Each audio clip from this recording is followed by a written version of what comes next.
Qual será o meu limite? Até onde eu posso ir? Passamos por aqui inúmeras vezes, minha filha e eu. Ainda hoje, encontro pegadas de sorriso. Encontro também um rastro de conversa boa com pedaços de histórias espalhadas. São palavras e letras caídas pelo chão. Brincando, riscamos quadrados na terra. Pulamos desequilibrados em um pé só até chegar no céu. E chegamos. Brincamos de correr de costas. O segredo é olhar para frente para vencer. Eu sempre perdi. Na corrida de folhas, ela vencia e perdia. Algumas vezes, nós dois empatávamos perdendo. Nossas folhas ficavam encalhadas em uma pedra ou coisa parecida. Brincamos de correr e congelar, de estátua. Quem mexesse, perdia. Nessa brincadeira, incluímos um novo amigo. Éramos 3 a congelar. Eu, ela e o tempo, que não entendeu bem as regras do jogo e seguiu correndo. Depois, foi ela quem correu. E eu fiquei ali congelado. Todo mundo perdeu.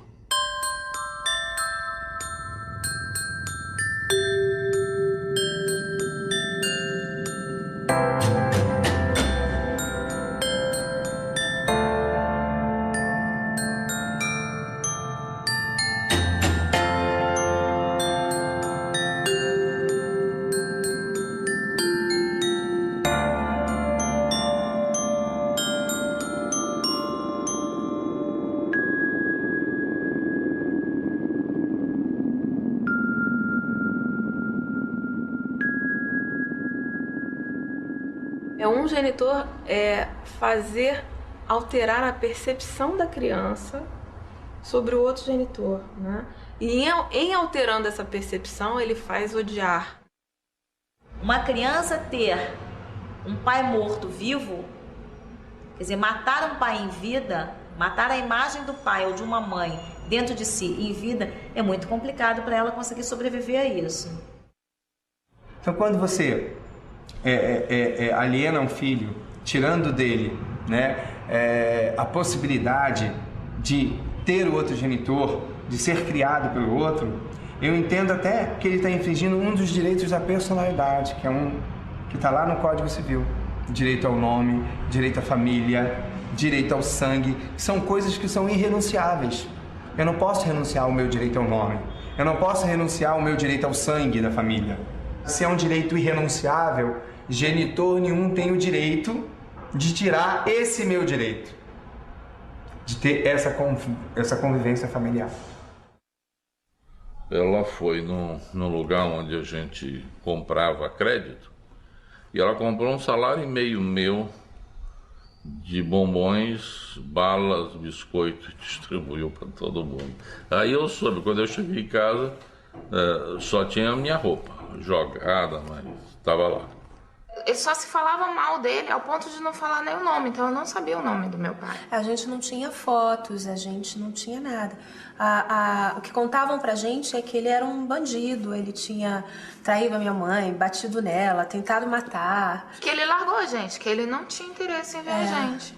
Eu me sentia muito agredido, muito humilhado por ela, pela justiça, pela família dela. Eu sentia uma angústia muito grande dessa figura, desse mito que eu não podia saber, que eu não podia ver, nem podia falar o nome, que era meu pai. E eu queria ter uma foto, eu procurei várias vezes, assim, remexi vários papéis. Eu fiz muitas tentativas e não consegui nenhuma o meu intento de vê-las, exceto quando a mãe teve interesse de conversar comigo. Aí chego lá, elas duas estão lá me esperando, feito um bichinho assim, assustado, né? Eu lembro que eu fiquei com muita raiva quando ele apareceu. Mas aconteceu uma coisa nessa época que também foi muito marcante pra gente, assim, e consolidou essa história que a gente estava vindo. E no dia seguinte ele marcou, minha mãe disse que ele ia vir nos buscar para jantar. Então a gente ficou prontinha, esperando, e ele nunca apareceu. E aí a minha mãe disse assim, olha, tá vendo como ele não vem? Ele não quer saber de vocês mesmo. Ele já tá com outra mulher, já tem outro casamento, mora em outro lugar. Seu pai agora é esse mesmo. Só que pro meu pai, ela fez outra história. Ela combinou com ele dele nos levar na praia. E ele e a minha madrasta, né, ficaram num carro na entrada do bairro onde a gente morava, esperando por nós, assim, várias horas seguidas, e a gente não apareceu. Aí depois ele ligou pra minha mãe falou, ah, pois é, elas ficaram tão abaladas. E eu acho melhor você se afastar mesmo, vai ser melhor pra todo mundo, você já tem uma nova família, eu também. Aí eu tomei uma decisão na minha vida, eu não vou interferir. Vai chegar um momento onde elas adultas, eu vou procurá-las. Era um misto de raiva e um misto de frustração, né? Poxa, você tá aqui, tinha que ter estado aqui antes. E a coisa ficou muito pior depois no dia seguinte, né? Que ele não apareceu pra gente, mas na verdade foi tudo uma armadilha que minha mãe plantou. E era uma coisa assim, eu ao mesmo tempo que eu queria que ele estivesse mais presente, eu fiquei com muita expectativa que ele voltasse outras vezes, ao mesmo tempo eu queria que ele não voltasse nunca mais, que nada daquilo tivesse acontecido e que toda essa história fosse apagada, assim. É uma coisa muito confusa. A alienação parental, muitas vezes, ela vem como forma de vingança, né? Então eu tenho ódio do parceiro que me traiu, que me abandonou, que não foi do jeito que eu achei que tinha que ser. E aí eu resolvo, né, me vingar dele. Na época, minha mãe achava que ia pra Recife pra voltar com meu pai, pra ficar lá. Eles, a princípio, não iam morar juntos. Ele arrumou um apartamento lá pra gente, montou pra minha mãe, pra mim e pro meu irmão. A gente se matriculou na escola, foi tudo e tal. Eu acho que a minha mãe achava que ia ficar com ele de novo, sabe? Que era uma chance de voltar. Mas aí no meio do caminho tinha uma outra mulher na vida já do meu pai, que ele já tava com outra mulher. Então eu lembro que a minha mãe passou 3 meses, a gente estava na escola, tá lá, passou 3 meses e tal, acho que ela entendeu a situação, não lembro, e pegou a gente e voltou pro Rio. Foi meio fugido, sabe? Não avisou que ia voltar nem nada, arrumou o caminhão de mudança e voltamos. Foi assim, rápido, ligeiro, sem falar com meu pai. Mas já vivia realmente com uma pessoa, entendeu? Eu gostava muito dessa pessoa. E cedemos, eu e ela morava nesse apartamento na Torre, que é um bairro nobre lá do Recife. E fui morar próximo do meu trabalho e cedi o apartamento para a mãe de Rafael e Diego. Ela se transferiu então para aqui, para Recife. E começou um outro inferno, entendeu? Por quê? Eu acho que ela se sentia muito solidão, aí inventava que Rafaela estava doente, ou inventava que Diego estava doente, porque vinha correndo de madrugada, o menino está morrendo de febre, não sei o quê, fazendo tudo para que eu tivesse atrito com a pessoa que eu estava vivendo. Então até os meus 15 anos, mais ou menos, ele vinha com frequência para o Rio de Janeiro, por causa do trabalho dele. Então, de 15 a 15 dias, ele arrumava uma coisa para fazer aqui e vinha. Então, a gente tinha esse contato com ele, mesmo ele morando em Recife, dele vir para cá. Como teve essa coisa da separação, da minha mãe ter sido enganada, a gente ficou muito do lado da minha mãe, sabe? Eu e meu irmão, então a gente tomou muitas dores. Então, a gente achava realmente que meu pai tinha sido um grande filho da puta e... Então, a gente tinha uma dificuldade até de lidar com ele, assim, era complicado de estar ali com ele, sabe? Porque a gente se sentiu muito traído também, sabe? Eu não sei qual era a verdade, se ele tinha prometido que ia ficar com a minha mãe, ou se a minha mãe já sabia que ele tinha uma outra mulher lá, mas eu sei que a gente, no meio do caminho, a gente ficou muito do lado da minha mãe, então a gente negou muito essa coisa de estar com meu pai também, sabe? Aí eu falei que eu ia sair de casa, que eu ia morar em outro lugar e que a gente ia continuar se vendo, só que eu não ia mais morar com eles. Tem um ou dois flashes assim de depois que aconteceu, que teve a separação. E teve uma ou duas brigas que eu lembro assim, rapidamente, assim, deles brigando e eu não querendo ir para sair com meu pai, enfim. A demonstração era de que havia sempre restrições ao que eu sugeria fazer, né? Então eles procuravam sempre ficar dentro de casa, ficar sem fazer nada, né? Assim, meio que eu tô aqui, mas eu não quero fazer nada com você, né? E aí ia conversando, seduzindo, de sair, de fazer alguma coisa, de dar um passeio, ir a um cinema, fazer uma brincadeira, jogar bola, tal. Aí depois, assim, algumas vezes eles demonstravam a dificuldade de estar se divertindo com o pai, ou de estar bem com o pai. Então, o meu contato com meu pai era assim, ele ia buscar a gente às vezes, mas para passar o dia com a gente, mas era como se eu saísse com ele e tivesse curtindo estar com ele, era como se eu estivesse traindo a minha mãe, sabe? Então, estar com meu pai era mais que uma obrigação. Tá bom, eu tenho que estar com meu pai, não sei o quê. Mas se eu chegasse em casa e falasse pra minha mãe, a gente foi pra Petrópolis, foi ótimo, a gente fez isso, passeou, andou de skate no aterro do Flamengo, deu comida pros pombos no Largo do Machado e tal.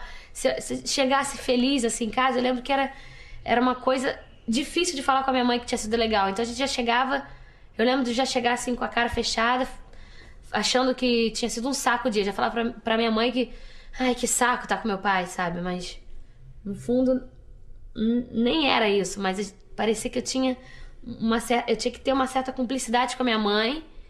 E se eu achasse legal sair com meu pai, era como se eu estivesse traindo a minha mãe, sabe?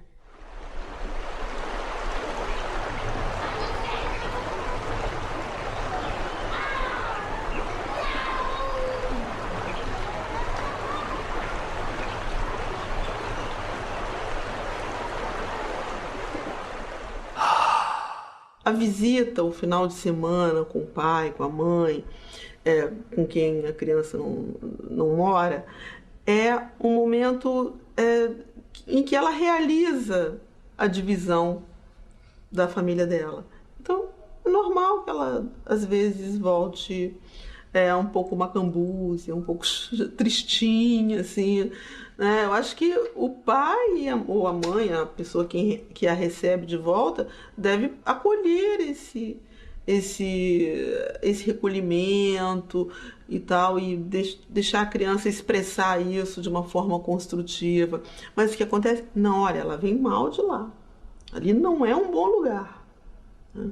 Só que ali não foi um bom lugar, naquele momento, não está sendo um bom lugar naquele momento, mas um dia foi. Um dia essas pessoas viveram juntas, um dia elas foram uma família.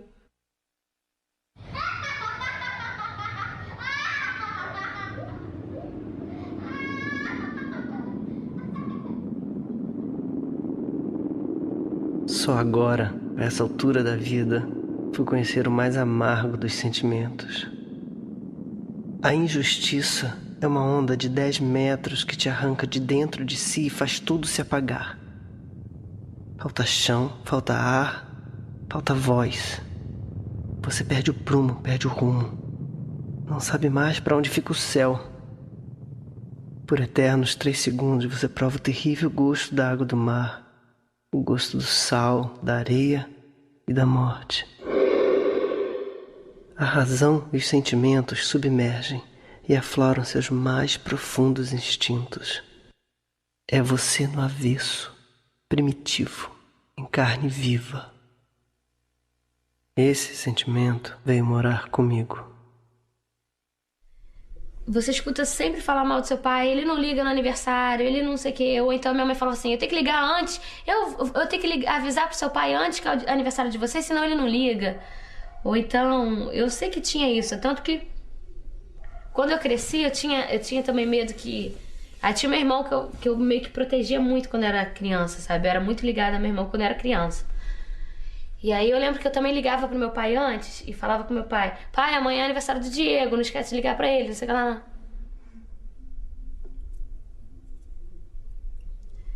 Mas, assim, a gente cresceu meio que com raiva do meu pai, sabe? Assim, pelo abandono, sei lá, enfim. E eu lembro que ele se prometia: não, um dia eu vou morar aí no Rio, um dia eu vou morar aí no Rio. Aí minha mãe falava sempre: ele nunca vai morar aqui, ele não quer saber de vocês e tal. A separação espacial por circunstância, né? Por circunstância. A primeira foi abandonado de Brasília para o Rio. Eu que me senti abandonado. Na segunda vez, abandonado novamente, que eu trouxe ela e as crianças para morar em Recife. Depois ela, 3 meses depois, foi embora. Isso eu falo com o Diego, não sei se eu já falei isso com o Rafael, mas por mais que eu fale, ele não entende isso. Eu também não vou estar cobrando dele, porque eu acho que ele deve ter sido muito, vamos dizer, lavagem cerebral. Teu pai é isso, teu pai não presta, teu pai é isso. Eu já ouvi dizer para mim que eu não presto, entendeu? Em e-mail ele dizer coisas que não deveria nunca um filho se dirigir ao pai nesse sentido. Eu tinha a ideia de que meu pai era o errado da história, lógico. Mas isso pra mim não ficava muito claro. Mesmo que ela eventualmente falasse alguma coisa perto da gente, que o meu pai tinha feito coisas erradas, não ficava aquela imagem de pai que estragou tudo e fez besteira, enfim. Ela proibia eu de encontrar meus filhos. Ela não deixava eu vê-los. Então ela decidiu ir para Maceió porque ela tinha madrinha lá e era longe, era mais fácil de lidar com essa situação sem que os dois acabassem criando uma briga maior, assim.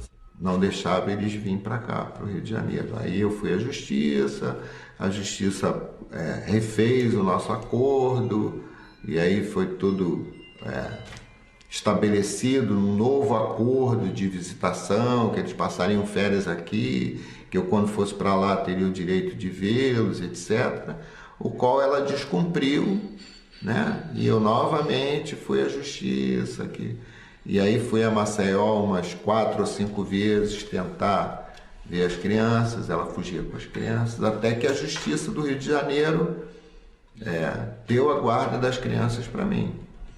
E a partir desse dia eu não consegui ver mais meus filhos por 1 ano, mais ou menos, porque ela fugia.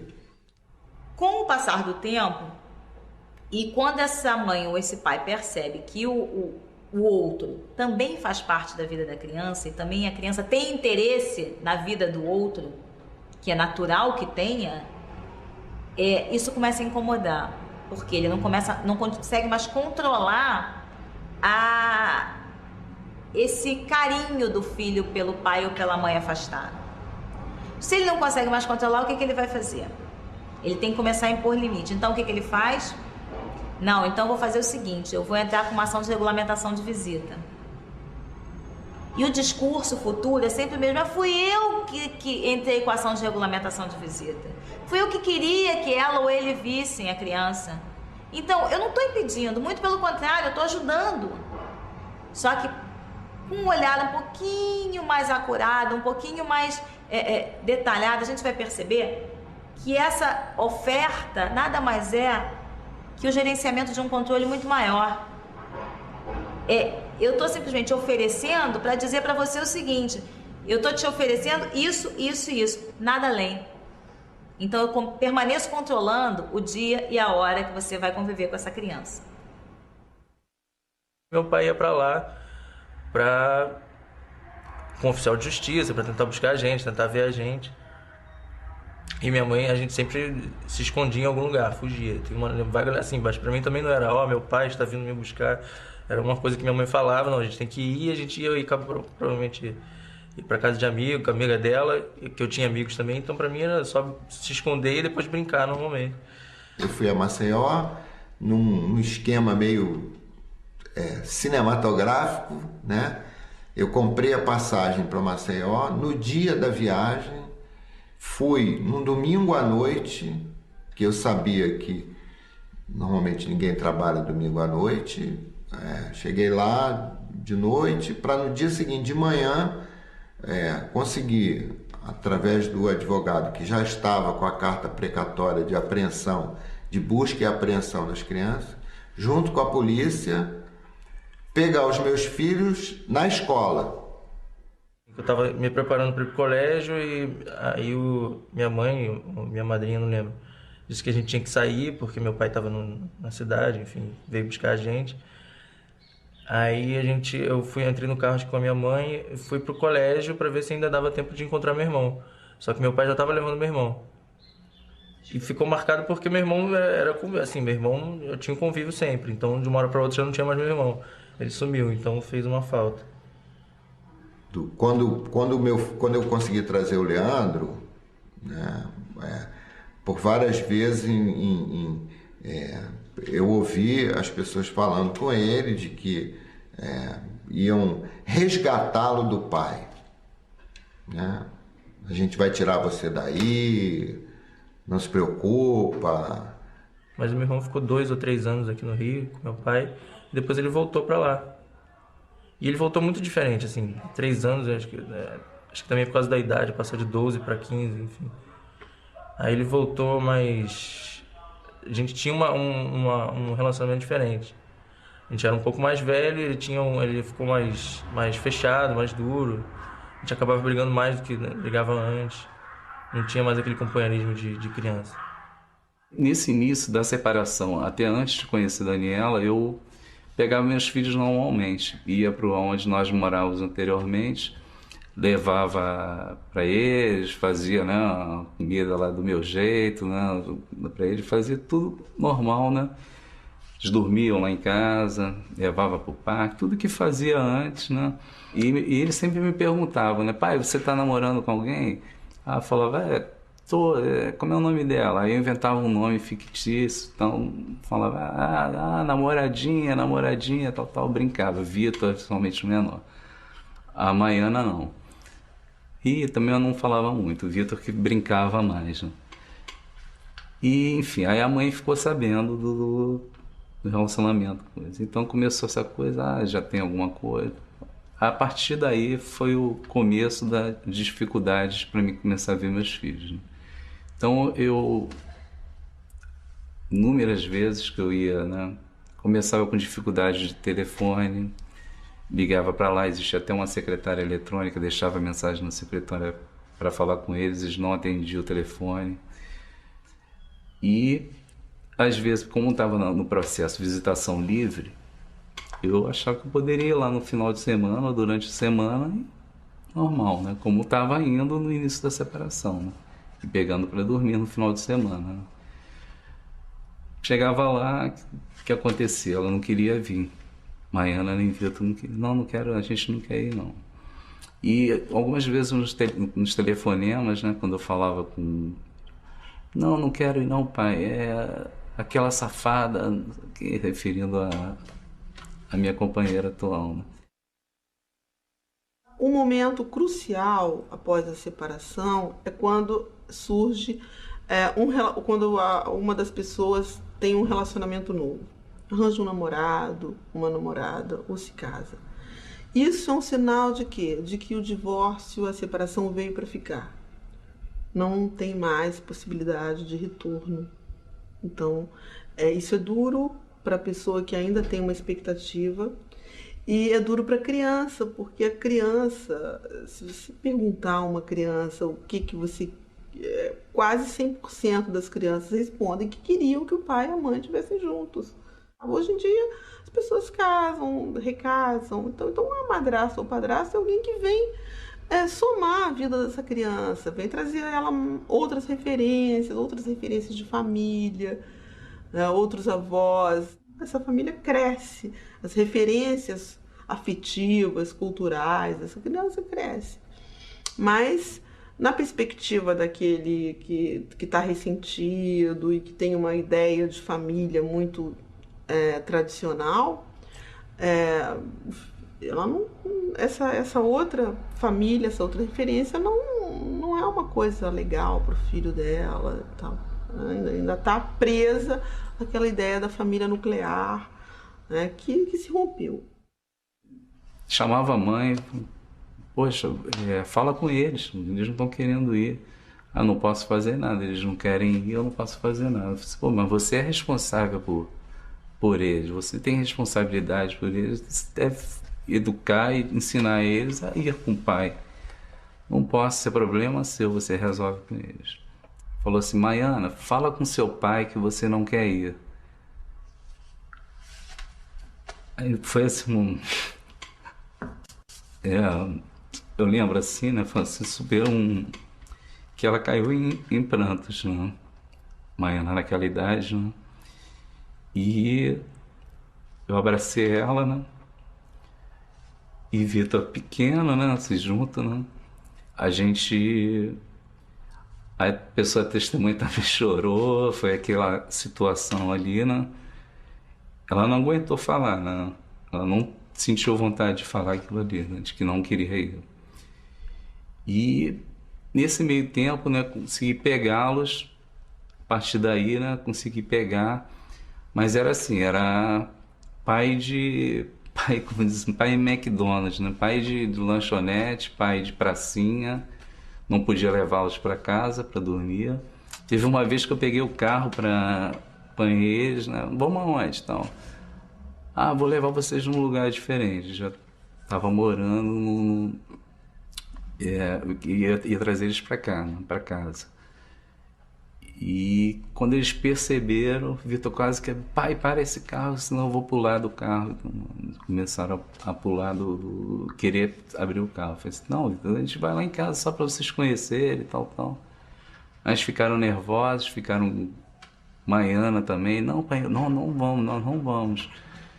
Então já me preocupou mais esse pânico, já me preocupava a coisa, mas estava conversando. Nesse meio tempo, o processo estava continuando a rolar, o ano estava se passando, passou o Dia dos Pais, muitos dias dos pais que eu não convivi com eles, aniversários deles que não pude passar com eles, e nem ao menos falar no telefone, né?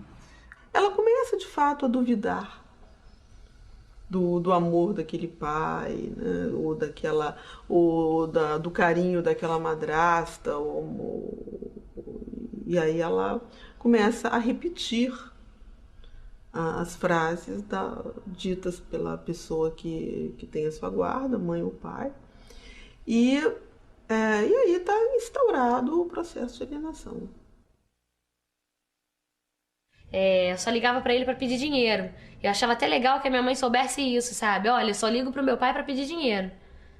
Sabe? Eu achava que ela ia ficar orgulhosa de mim, porque pra minha mãe era tudo pra mim. Então qualquer coisa que eu fizesse pra ela ficar orgulhosa e negar meu pai era uma coisa que eu achava que ia deixar ela muito orgulhosa, sabe? Então essa coisa de negar, assim, que tá com o pai, que tá bem, e eu só usava o meu pai pra pedir dinheiro, sabe? Isso pra mim era legal. Depois que eu cresci, eu achava mesmo que meu pai tinha sido escroto. Como é que tem coragem de largar a gente pequeno e tal? A última vez que eu tinha visto ele tinha sido nesse dia que eu fiz 15 anos, que ele veio assim, no meu aniversário. Depois eu fiquei muitos anos sem ver. E falando esporadicamente pra pedir dinheiro mesmo. Quanto tempo mais ou menos você ficou sem vê-lo? Fiquei 11 anos sem vê-lo. Já que eu não podia tê-las, eu tinha um sonho. E isso a mãe dela não podia me tirar. Nem me pedir. E aí eu só fui ver meu pai quando, aos 19 anos, eu saí de casa. Eu saí de casa porque minha mãe me agrediu, já estava na universidade, minha mãe me agrediu, eu estava dormindo. E aí eu resolvi dar um basta, falei, não, chega, que foi o limite dessa loucura toda. Então eu saí com a roupa do corpo, fui para casa de uma amiga. E minha mãe tem essa coisa de poder muito forte, então ela não queria permitir, ela queria um jeito de me obrigar a voltar para casa. Naquela época, foi antes de 2002, aos 19 anos de idade eu ainda não tinha maioridade civil, ainda era 21 anos a maioridade civil. Então ela ligou para o meu pai, conseguiu o telefone do meu pai nos Estados Unidos, ligou para ele e disse que queria a autorização dele para me processar, para me obrigar a voltar para casa. E eu disse para a mãe que não dava procuração nenhuma. De repente eu recebi um telefonema do meu pai dizendo assim, ó, sou seu pai, eu tô aqui, apesar de você pode até não gostar de mim, mas eu vou te dar apoio que você precisar. E consegui, chamei as duas para irem aos Estados Unidos me conhecer. Aí a Daniela foi. E depois foi a Carla. Em alguns momentos eu pensava assim, e se isso tudo for uma tática do mal, né? E se ele estiver só fazendo uma encenação agora para se vingar da minha mãe? Porque minha mãe eu já sei que ela não serve para mim, mas e ele? Será que serve? Então, assim, eu num certo momento comecei a fazer assim, meio que uma busca pela verdade. Né? Que aí foi quando eu fui atrás de saber o que tinha acontecido mesmo, aquelas histórias todas, né, que ela me contava, o que tinha de verdade naquilo. E aí eu descobri que não tinha nada, que era tudo mentira mesmo, que é toda aquela parte, tudo aquilo que eu vivi na infância, na adolescência, né, tinha sido uma mentira contada pela minha mãe.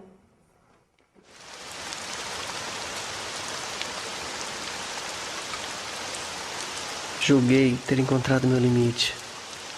Nada e ninguém me fariam me perder de mim. Não mais brigaria. Mais uma vez estive enganado. Do convívio, levar ao fogão. Da ingenuidade, tirar as rodas da frente. Do afeto, roubaram a pilha. Mesmo assim, eu estava pronto para o mínimo. Julguei ter encontrado meu limite. Nada e ninguém me faria me perder de mim. Não mais brigaria. Ainda restava um mínimo, um elo entre ela e eu, único e suficiente, intocável. Isso nos bastava, uma fresta para se ver, para se falar, para se ouvir, para sentir. Um elo entre ela e eu. Mas esse elo virou fetiche, território de conquista. Dele fizeram um adorno. Ele ganhou uma orelha, ganhou as ruas e sumiu. Assim, nosso amor virou um brinco. E o elo se foi. Porque até então eu achava que não, como é que pode? Por mais que a minha mãe tivesse falado mal dele, que ele era um escroto, filho da puta, eu achava que ele tinha desistido da gente, sabe? Por mais que ela quisesse falar mal dele, não sei o que, afastado, eu achava que, mesmo assim, que ele tinha sido um covarde de desistir da gente. Que apesar de toda a dificuldade, eu achava muito que ele tinha desistido mesmo, sabe? Desistiu dos filhos, porque por mais que todo mundo falasse que meu pai era isso, que era aquilo outro, eu achava que ele também tinha uma postura errada, porque não tentava conversar com a gente, não tentava se aproximar, sabe? Você ainda não entendeu até hoje que tudo que eu não me aproximei de vocês para preservar você. Eu virei para ele e falei, não, você não se aproximou da gente para preservar você, porque era bom para você, não para mim. É porque então vem o muito filho essa. Não desculpa muito o pai. O pai que foge da luta, por pior que seja, vai enfrentar isso, eu acho que sempre, né? Porque é o que o filho espera, que o pai seja meio que o super-homem, enfrente todos os problemas, todas as dificuldades, arrume a grana que ele tiver para pagar um bom advogado para lutar por ele. Eu acho que é isso. Ainda mais que o primeiro discurso da mãe é a omissão. Então é a primeira coisa que fica muito impregnada dentro de você. Eu sou realmente taxado dessas coisas de abandono, porque é muito ruim para o ouvido da gente. A gente ouvir um filho dizer, você me abandonou, você isso e aquilo, e sem saber a verdade. É diferente você abandonar, entendeu? Você trocar uma pessoa por outra, um abandono é cruel, mas não foi isso. Depois, fazendo terapia, não sei o que eu quis resgatar e ouvir também o lado dele. Então, é engraçado que depois de 11 anos que eu não via, quando eu cheguei lá no aeroporto, era normal, era meu pai, sabe? Era a mesma coisa que 11 anos atrás. Era meu pai, tava ali. Oi, pai, tudo bem? Tudo, não sei o quê. Foi pra casa, normal. Aí eu acho que tive a primeira conversa de adulto, assim, com meu pai mesmo, sabe? Já mulher, de falar com ele. E dele falar as coisas, de como tinha sido essa coisa difícil, que ele tinha separado da mulher, que não tinha separado dos filhos. E que sempre estava presente, que era um pai presente, que queria estar com a gente. Mas... E conheci minhas irmãs já grandes. E é estranho, porque apesar de tanto tempo, tanta distância, tanto buraco, tanta coisa, eu tava ali com meu pai, sabe? Era o meu pai. Como se fosse o pai da última vez que eu vi, quando eu tinha 15 anos. Era a mesma coisa. Então é engraçado porque eu tive uma mãe muito maravilhosa, sabe? Assim, de eu bebezinha até, sei lá, a minha adolescência toda. Minha mãe era tudo, assim, pra mim, sabe? Então eu lembro do quanto ela era carinhosa, do quanto ela era cuidadosa, de tudo isso. Então eu tive realmente uma mãe muito maravilhosa. Mas eu lembro também que essa mãe maravilhosa falava muito mal do meu pai. Então eu cresci com esse ódio do meu pai. Então quando eu comecei a ter consciência, olhando pra trás agora, eu vejo que ela atrapalhou muito nessa relação com meu pai. Se ela tivesse percebido que meu pai não deu certo com ela como homem, e que isso não interferiria ele como pai, podia ter sido tão mais saudável, sabe? A vida toda. Não precisaria ter esse buraco que eu tenho, sabe? De não ter essa presença. E agora não tá falando nem com ela, nem falando com meu irmão, sabe? Que eu acho que até... que eu sinto muita falta, sabe? Acho que isso foi...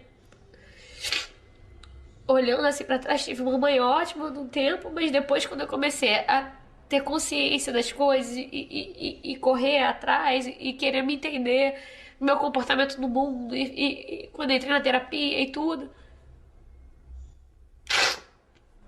eu vi que pra eu conseguir caminhar, eu tinha que dar uma cortada, sabe? E cortar minha mãe na minha vida foi muito complicado. Mas eu tentei explicar 1000 vezes pra ela o que tinha acontecido, mas ela não acha que tá errada, ela não acha que fez nada errado, ela acha que fez o melhor que ela pôde. Ela não acha que ela teve nenhuma influência da gente odiar meu pai. Ela acha que não teve nenhuma influência.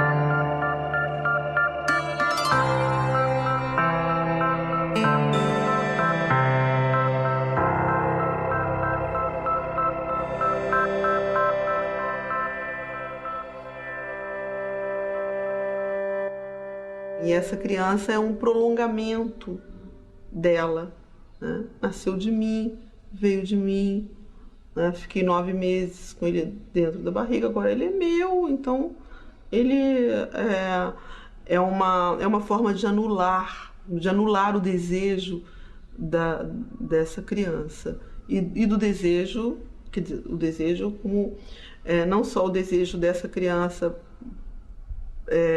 como sujeito, mas também ela ser desejada, porque o desejo ele é um movimento ele é um movimento recíproco, né? Então essa criança ela se torna vampirizada, né? por essa mãe super poderosa e que muitas vezes diz, olha, eu abri mão de tudo, eu abri mão do trabalho, eu abri mão da minha carreira em função de cuidar dos meus filhos. Agora eu sou a senhora, né? Muitas vezes, assim, a alienação parental, ela já pode existir dentro do casamento, sim. É aquela mãe, por exemplo, estamos falando da mãe, né? Mas a gente sabe que é a mãe, num percentual maior, mas existem casos de pais também. Que ela acha que ela que sempre dá conta de tudo, que o outro, né, desqualifica todo o tempo a função do outro enquanto pai naquela relação. Ela não qualifica para a criança esse pai como alguém que protege, alguém que cuida, alguém que é importante, né? Ela prefere delegar os cuidados da criança à família dela, mas não ao pai, nem à família do pai. De uma relação de compartilhar a educação, né? Ao contrário, né? O que eu queria fazer era completamente anulado. E pela ameaça, pela força, eu me anulava também, né? Eu não quero mexer com essa pessoa, porque eu não sei do que ela é capaz, né? 2 anos que eu passei separada de corpos, que eu dormi no quarto do meu filho, eu trancava a porta, não sei, eu tinha medo, entendeu? Ele brigou comigo, né? Pegou meu filho e levou. Largou a escola da criança, entendeu? Então foi o estupim para que eu fosse, então, para a Defensoria Pública para abrir um processo de divórcio, né? Mas ele assediava muito a criança, né? Eu ficava a semana, eu tinha guarda, né? Eu ficava a semana com ele, mas todos os finais de semana ele passava com o pai. Férias. Pegava na porta da escola, no dia que acabava a aula, ele pegava o filho e só me devolvia no dia que ia começar as aulas. Se era 15 dias de férias, eram uns 15 dias com ele. Se era um mês de férias, era um mês de férias com ele, né? E assim, coisas piores, né? Por exemplo, Dia das Mães. Dia das Mães, eu não estava com ele. Daí eu telefonei, falei, olha só, hoje é Dia das Mães. Aí ele, no telefone pra mim, ué, Dia das Mães, você é uma merda de mãe. Entendeu? E o meu filho ouvia, porque estava do lado no telefone. Isso me começou a gerar uma insatisfação, né, dentro de mim. Falei, não, eu não posso permitir isso, porque quando o meu filho voltava para casa das férias com o pai ou do final de semana, ele nem olhava para minha cara. Ele entrava pela porta e nem olhava. Eu não conseguia falar com ele ficava travado, entendeu? E agressivo. Mas eu só fui conseguir um beijo dele no rosto, né? Que eu conseguisse dar um beijo no meu filho aos 18 anos. Tamanha o descrédito que ele tem em mim. E às vezes eu quero dar uma certa liberdade para ele, às vezes eu gostaria de poder conversar mais alguns assuntos com ele, mas como se lá atrás eu não soube ocupar esse lugar de mãe.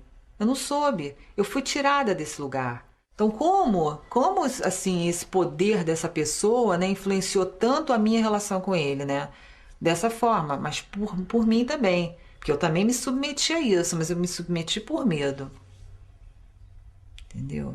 Chega um momento, né, que a coisa... Você se resseca um pouco por dentro também, entendeu? De tanto que você é massacrado, né? Teu filho te maltrata por causa disso. Você é maltratado por ele, mas eu sou mãe, compreendo. Sei por que está acontecendo isso. Mas você sofre essa indiferença da criança, né? Então, assim, o que é você poder tocar no rosto, né, do teu filho, ele tocar no seu, né? Pô, isso pra mim foi muito difícil. Então hoje a gente brinca. Hoje eu brinco com ele. A gente meio voltou a ser criança. Porque tem que resgatar aquilo que ficou lá atrás. Perdido. Ficou perdido. Entendeu? Não tem esse tempo, não vai voltar mais. Vai voltar agora, mas agora. Entendeu? Não posso mais dormir com ele para contar a historinha, que ele tem 1,90 m. Não dá os dois na cama. Entendeu? Então como eu vou voltar a esse tempo? E fico vazio.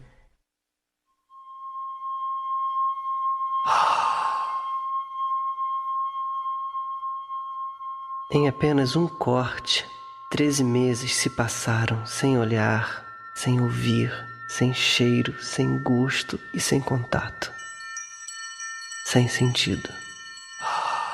No fim desse período, meu papel mudou. Como inimigo, me vi diante de outra menina, que não aquela, que não existe mais. Em apenas um corte. O alienador, ele muitas vezes, aquilo que eu disse no início, ele se convence de que aquilo é a verdade. Ele se convence de que aquela mentira é a verdade. E passa a viver aquilo de uma forma tal que a vida dele próprio torna-se um tormento. Que afeta todo mundo, afeta a sociedade. Porque você está lidando com uma pessoa desequilibrada, né? E possivelmente uma criança que vai também sofrer tudo isso e que mais tarde vai ter consequência para a sociedade. Então, o que acontece numa separação, no divórcio, em qualquer momento que eles acordem dessa divisão de tarefas, né, de guarda, companhia e de visitação, a partir daquele momento, quem ficou com a guarda tem a ciência de que, mais dia menos dia, a qualquer momento, o outro, que é o não guardião, né, digamos assim, o visitante, pode vir a pleitear a guarda. Por quê? Porque a guarda é um dos, digamos assim, um dos ramos do poder familiar. Então, se ele não perdeu, né, esse direito de ter a guarda do filho, ele pode a qualquer momento pleitear. Então, a insegurança do guardião com relação a isso é muito grande. Aquele guardião doentio, que o guardião sadio, ele não vai se preocupar com isso. Agora, se ele é um guardião, digamos, doente, a tal ponto de criar, né, mentiras como essas que eu falei agora, falsas acusações, né, denunciações caluniosas com relação a determinado ex-companheiro ou ex-marido, não é, aquela pessoa não está apta a exercer a guarda. Mas em que momento nós vamos descobrir isso? Depois de 6 anos de casado, a criança nasceu, ficou 1 ano morando junto com a criança, até que quando a menina tinha 1 ano e uma semana depois do aniversário dela, ela saiu de casa, não dizendo para onde ia, encostou um caminhão de mudança e levou tudo, inclusive a criança. Mas eu acabei achando a mãe em outro município e ia visitar a criança. Mas a coisa ficava cada vez mais difícil, a visitação. A criança está doentinha, não pode, está com febre, essas coisinhas, né? Eu ia, mas não conseguia ver, até que eu entrei com um processo de regulamentação de visita. Ela, para se defender nesse processo de regulamentação de visita, não sei o que, de se defender de quê, mas ela argumentou que não deixava eu ver a criança porque eu abusava sexualmente da criança. A defesa dela no processo de regulamentação foi o abuso sexual, pseudo-abuso sexual. Né? E deu certo, né? Pelo visto. A psicóloga que atesta pela primeira vez faz questão de botar depois nos relatórios dela é que existiam indícios físicos de abuso sexual. Não foi nem laudo nem parecer, foram 3 linhas. Tá? Não é laudo, não é parecer, é uma coisa que não é nada, tá? Porque um laudo tem que seguir as normas do Conselho Federal de Psicologia. Para ser um laudo psicológico tem que ter isso. Tá? E não só como ela intitulou o documento, foi uma declaração. Declaro que a criança está sofrendo abuso sexual incestuoso na primeira infância, devendo ficar afastada do pai ou agressor. Os termos são esses. Ponto final, acabou. E destruiu 2 vidas. Em 2004, o próprio juiz que tinha cassado o meu direito de visitação cassou a liminar dele próprio, regulamentando a visita provisoriamente até o final do processo. Então eu passei a ter o direito garantido de visitação pelo juiz de primeira instância. A mãe recorre, faz um agravo de instrumento.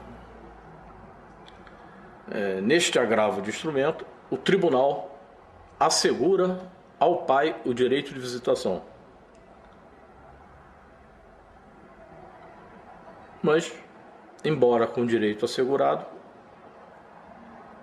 a mãe não deixa ver, não deixa mesmo. Eu reclamo ao juiz, não consigo ver. O juiz pede parecer psicológico de isso é caso de terapia, um crime, tá, cometido contra a criança pela mãe. O juiz quer tratar como terapia. Para mim, não é caso de terapia. Para mim é caso de polícia, é caso de cadeia. Então vai ser muito difícil um convívio com essa criança. Eu acho que é uma criança que morreu. Tanto o pai perde os filhos aí, eu perdi a minha.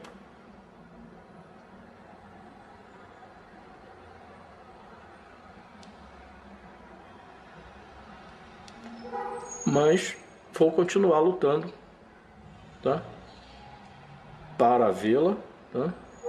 E tentar algum tipo de contato com essa criança. Mas não tenho muita esperança de reverter esse quadro. Todo mundo diz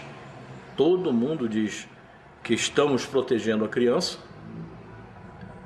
mas o que acontece na realidade é que a criança está completamente desprotegida na mão da mãe. Porque quando uma criança está envolvida numa acusação de abuso sexual, já não importa se essa acusação é falsa ou verdadeira, ela está em risco.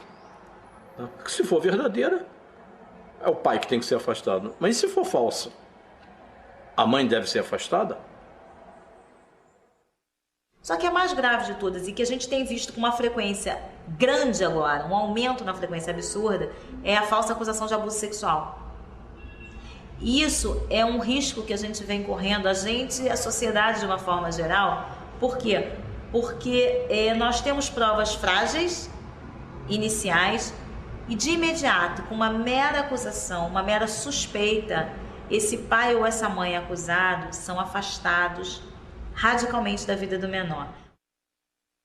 Era um processo, uma abertura de um processo de providências. Processo 250/02. Aberto, então, lá na primeira vara da infância e da juventude. Abriu por quê? Vamos ver. Em função de um relatório feito por uma psicóloga da FIA do Rio de Janeiro, NACA, FIA RJ, datado no início de abril, por uma psicóloga da instituição que declarou ter sido a minha neta abusada sexualmente e nomeando possíveis autorias. Meu filho, no caso, e com extensão possível para mim. Olhe bem.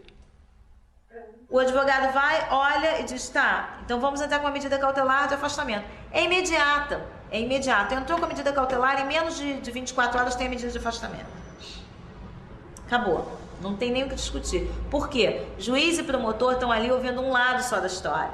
Estão ali vendo um lado só das provas. Então, para eles, o que interessa?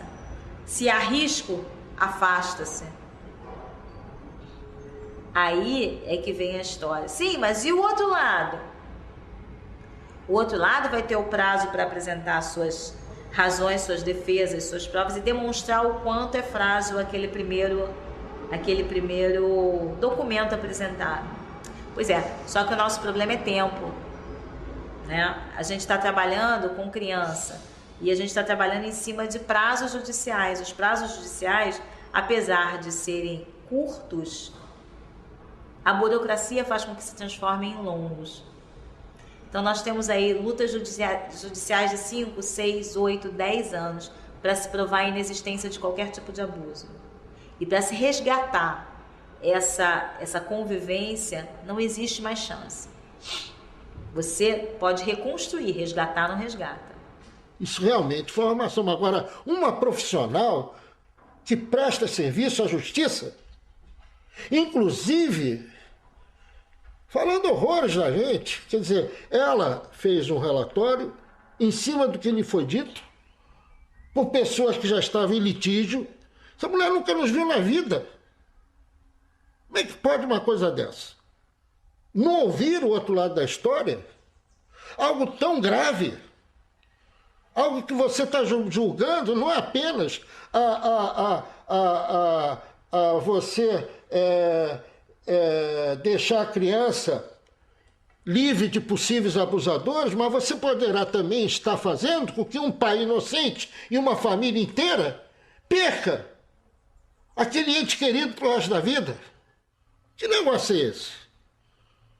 Quer dizer, na calada da noite se abre processo, faz isso, faz aquilo, você sem saber, e você está lutando ali para ter o seu ente querido do seu lado, lutando para dar o melhor para sua filha, e de repente você se vê numa situação dessa.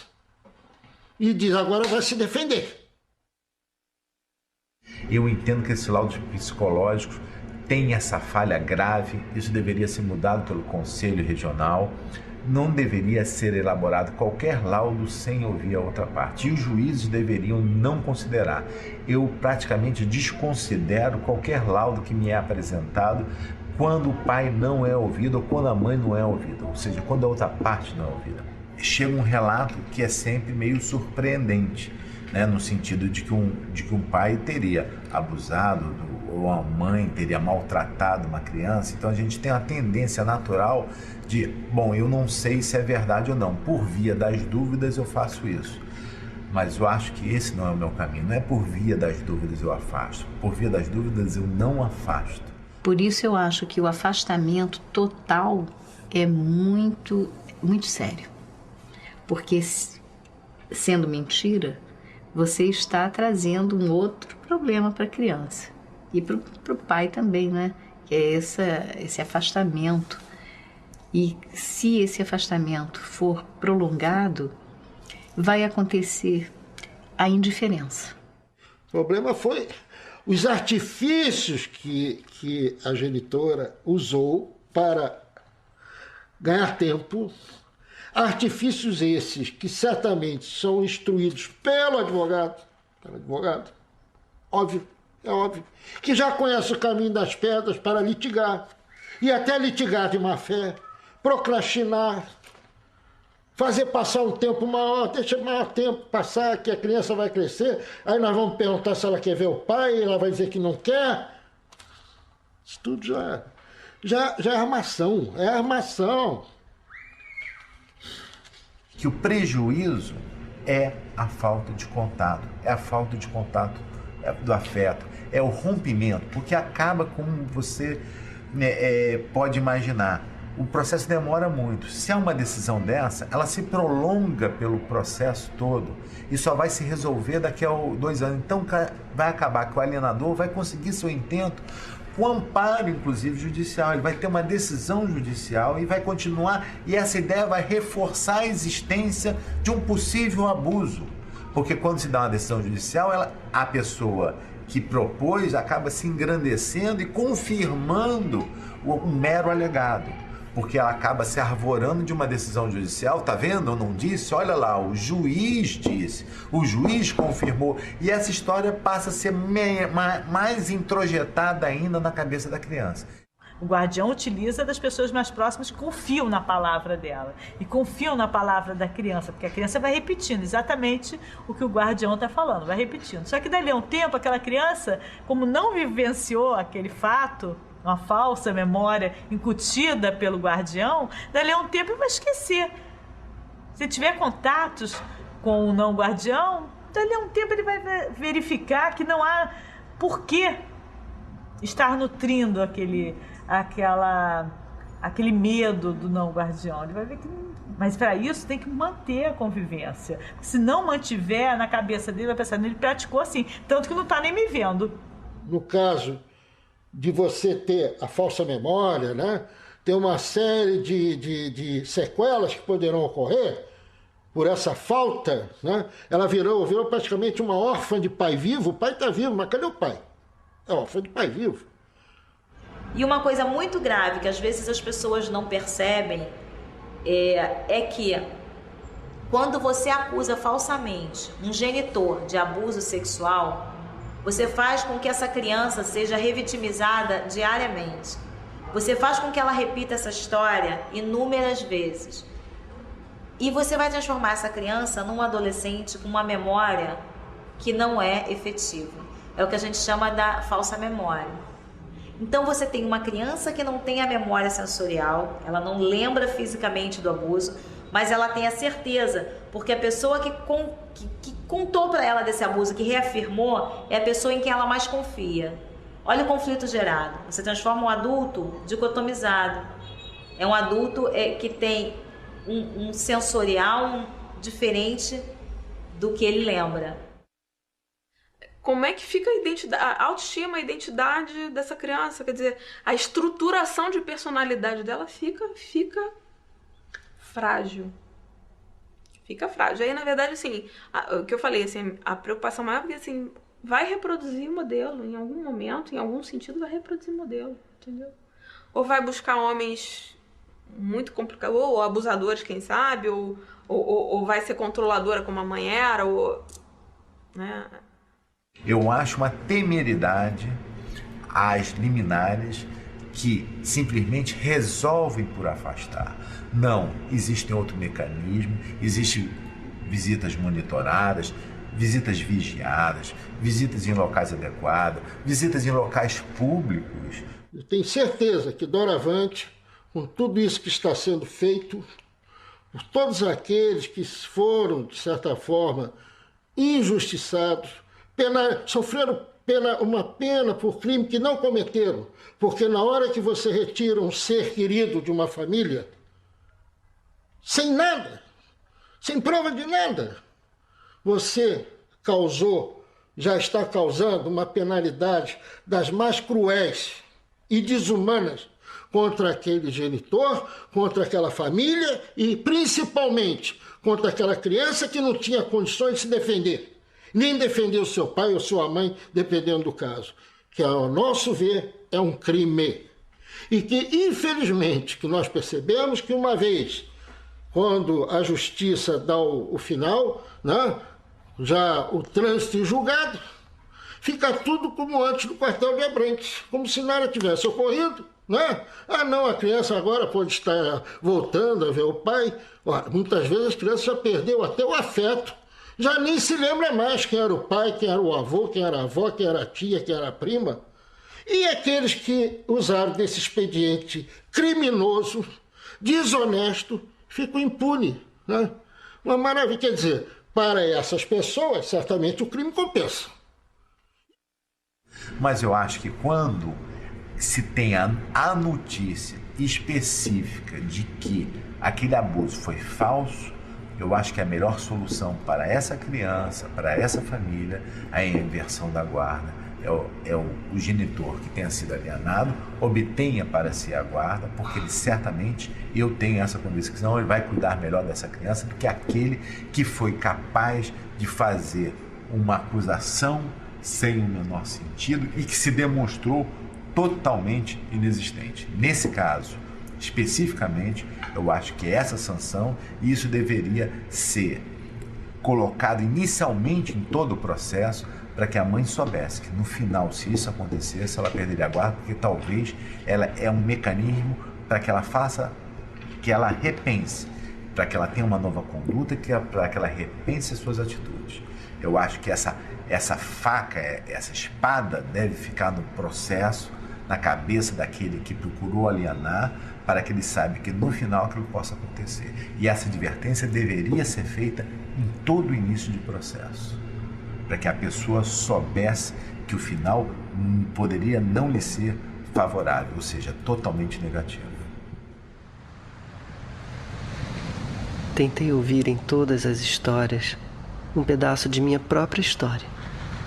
Tentei encontrar nas pessoas com quem conversei a palavra que eu não soube escrever, a voz que eu perdi.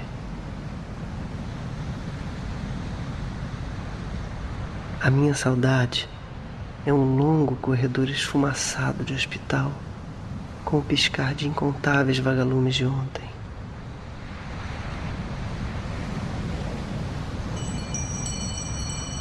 Em alguns casos, para se chegar à cura, basta arregaçar a camisa e mostrar onde dói.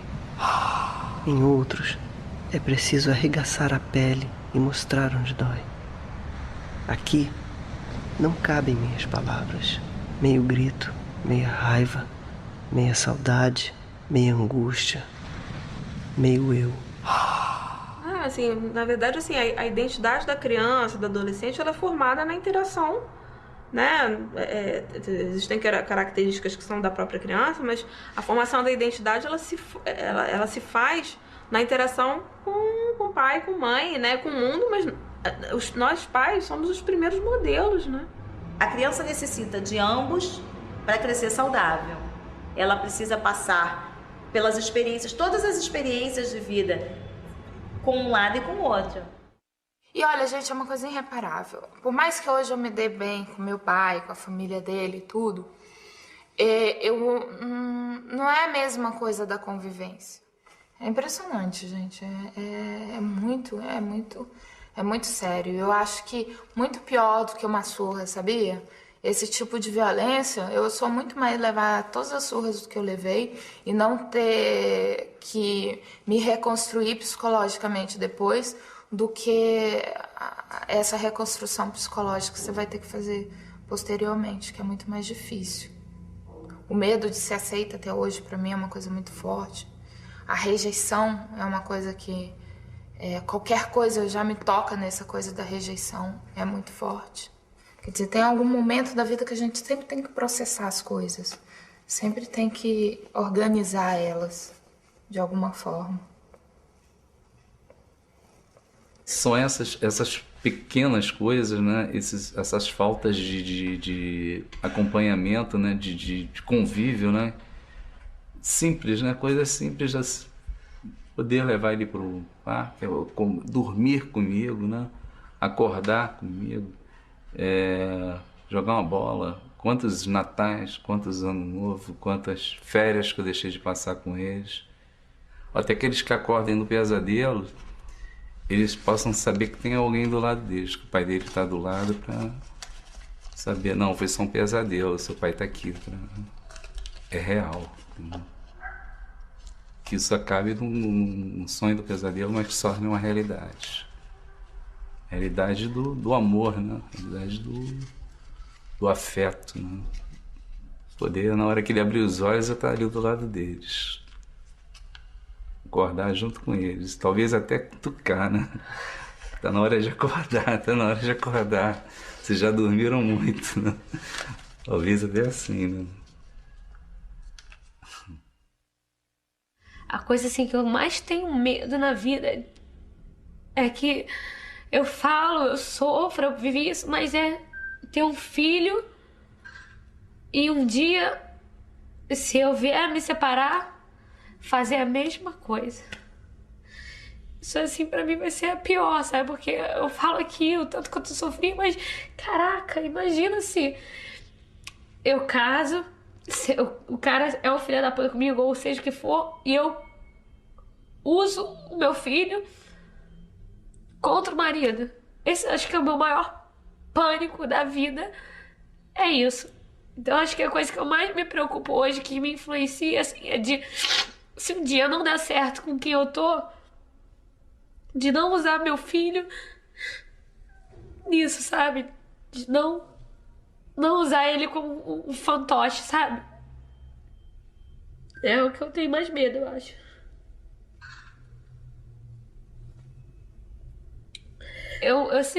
Eu gostaria, se pudesse voltar atrás, pai, liga sempre, fica mais presente, fala que você sacaneou a minha mãe, mas que você ama a gente, sabe? Eu acho que eu ia falar pra ele, não desiste, fica mais próximo, fica junto, sabe?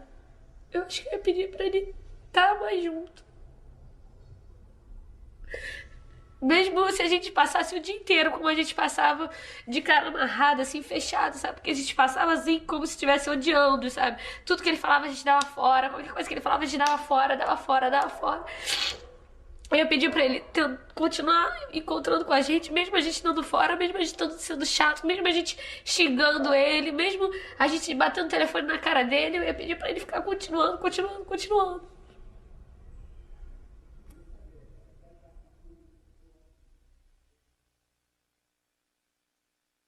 Acho que a gente passa a conviver com os filhos da gente com o medo da perda, né? Aquilo sempre, de uma forma ou de outra, sempre aparece, né? É lógico que hoje a gente consegue elaborar que os nossos filhos já são adultos, né? E que a mãe não vai raptá-los de novo, nem vai obrigá-los a ficar junto, nem vai rolar isso. Mas isso fica na sua vida, na convivência, um bom tempo, né? A distância do filho por conta de uma atitude de uma outra pessoa, né? Eu acho que naturalmente faz você sentir muita raiva dessa outra pessoa, né? Um bom tempo era difícil chegar perto de mim, porque eu acho que eu transpirava ódio dessa situação, né?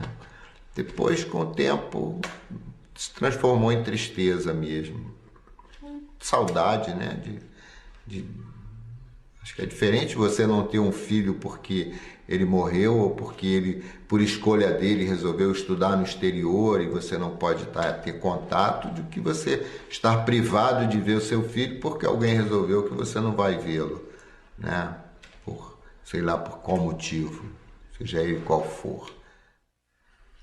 Eu percebo com os dois, cada vez que a gente fala, a gente brinca, eu costumo gosto até de levar muito na brincadeira, no bom humor, não na brincadeira, mas no bom humor, mas tanto para mim quanto para eles, aquela marca ruim daquele momento sempre acaba, ou descamba para tristeza, ou descamba para raiva, ou descamba para o ressentimento. Eu gozado assim, esse ressentimento nunca se espelha entre eu e eles, né? Mas fica um ressentimento de uma coisa por fora ali que permeia aquela relação, que encosta naquela relação, que não devia ter isso, né? Óbvio. Não devia ter. E é muito ruim falar nisso de novo, sabia?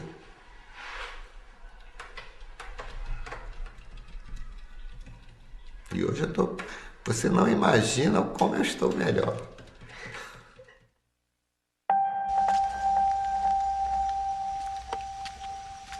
Qual será o meu limite? Até onde eu posso ir? Passamos por aqui inúmeras vezes, minha filha e eu. Ainda hoje encontro pegadas de sorriso. Encontro também um rastro de conversa boa com pedaços de histórias espalhadas. São palavras e letras caídas pelo chão. Brincando, riscamos quadrados na terra. Pulamos desequilibrados em um pé só até chegar no céu. E chegamos. Não brincamos de voltar no tempo. Esse jogo nós não inventamos. Mas posso inventá-lo agora. Regras e número de participantes. O vencedor pode ir ao passado e refazer as coisas que não deram certo, para depois voltar ao presente e descobrir que tudo está de um jeito melhor que antes. Que as coisas ruins não passaram de um filme triste de cinema, onde basta acender as luzes para descobrir que tudo não passou de uma ilusão. Mas não foi.